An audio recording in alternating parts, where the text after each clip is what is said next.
asking questions were excellent, but after a few minutes, you lost it. You did most of the talking. You were more worried about talking about your product, your business. You were not interacting with the customer a lot. There was a point where I felt that you were not giving him the time to answer. My advice is that you breathe, you listen, you pause, and you leave the customer, you let the customer process all the information. As a salesperson, my advice to you is you know your business, you know you're a master in what you do. Detail cleaning. You really don't have to talk too much because as you were sitting next to that, I felt that you have it in you. Overall, your presentation was very informative, but somehow I didn't feel the click between the salesperson and the customer. There has to be some point where you feel that I got it. The customer says, yes, I'm sold. I had the impression for a moment that Dan was a little bit intimidated.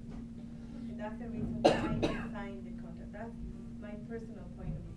You're a great salesperson. Just slow down a little bit and let the customer process the information so he is sold on your presentation. You're a wonderful speaker. I enjoy listening and watching you. You have admirable voice and enthusiasm. Thank you so much for allowing me to be your illuminator. Thank you, Pilar. Thank you. I would like to introduce Debbie. She's going to give us an evaluation of Diane's speech. Thank you. Diane, taxes. What a hard subject to make interesting. But you did a really good job of it. It ain't that simple, baby. You brought us in with that. It was good for a laugh. It also focused us on what you were saying. However, don't hate me was okay to start with, but probably not the best way to open.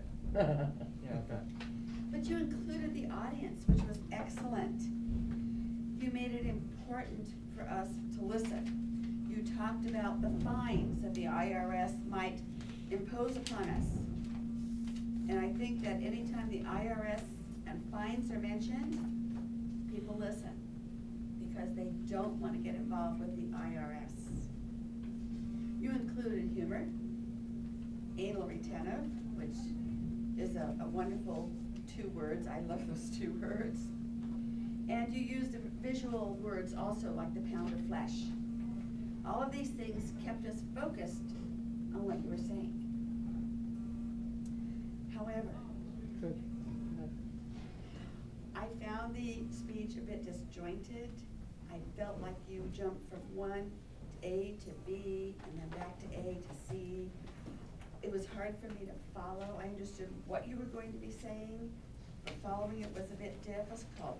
You also seemed to lose your train of thought in the middle of a sentence. You started finish sentences and then didn't finish them. Because I think your brain was working very fast, probably too fast for you, what was coming out of your mouth. Then they're done that, I totally understand it. You used Quinn and Randy as examples, which was excellent. We know them, we know their businesses. But you went back and forth with them quite a bit. It might have been more effective for you to choose one, mention both, choose one more to key in on so that we kept it going. And please never share, I'm short on time. I know it came out of your mouth. I've done that too. Pause, reevaluate what you're going to say, and continue. Remember, we don't know that. Only you know it. How about you emphasize employer versus employee with the IRS, which was very, very good. And you kept reminding us of that fact. You drilled it into us. And I would like to compliment you on your quick thinking, questions and answers. That's where you showed. You just absolutely glowed. You know your subject, very good questions from people, and your answers were wonderful. They were timely, and they showed that you really knew what you were talking about. All in all, a very important subject, a little bit disjointed on the speech itself. Fabulous questions and answers. Thank you. Thank you, Debbie. I would like to call for the timers report. Okay. Yeah, we all qualified, they all qualified